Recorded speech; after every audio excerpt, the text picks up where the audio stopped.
ఈ particular drama ఈ particular దాంట్లో ఏంటంటే మొఘల్ టైమ్స్లో ప్రతి ఒక సగటు భారతీయుడు అనుభవించిన బాధ అది. ఒక యావరేజ్ సగటు భారతీయుడు మొఘల్ కాలంలో అనుభవించిన ఒక ఒక ఒక సిచ్యువేషన్.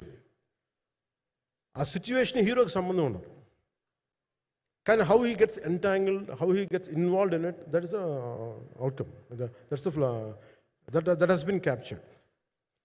సో దీన్ని ఒక 57 days మేము చేయగలిగామంటే, ఆ రోజు నాకు కనుక మన జ్యోతి గారు ఉండుంటే పక్కన, maybe out done it in at least ఒక 50% ఆఫ్ ఇట్. ఎందుకంటే నేను చెప్పింది అలా చేయగలరు ఇవన్నీ కూర్చోబెట్టి వీ డిడ్ అవర్ బెస్ట్. అంటే నేనేమనుకున్నాను అంటే, క్లైమాక్స్ చేసేటప్పుడు ఇంక నేను తర్వాత సినిమాలు చేస్తానో కూడా లేదో నాకు తెలియదు, కానీ నాకు ఇష్టమైన నిర్మాత, తెలుగు చిత్ర పరిశ్రమకి నిజంగా ఒక అండగా ఉన్న నిర్మాత, I want give my best to him.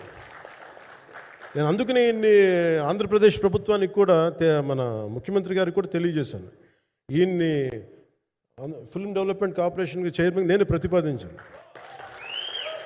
అంటే నాకేంటంటే, I don't want it to be a political. ఆయన నా నిర్మాతని కాదు, ఈయన అందరు హీరోలతో తీశారు. ఈయన పాన్ ఇండియాలో ప్రతి ఒక్కరు తెలిసి ఈయనంటే, ఇలాంటి వ్యక్తి ఉంటే మన తెలుగు చిత్ర పరిశ్రమకి బాగుంటుంది. అలాగే ప్రత్యేక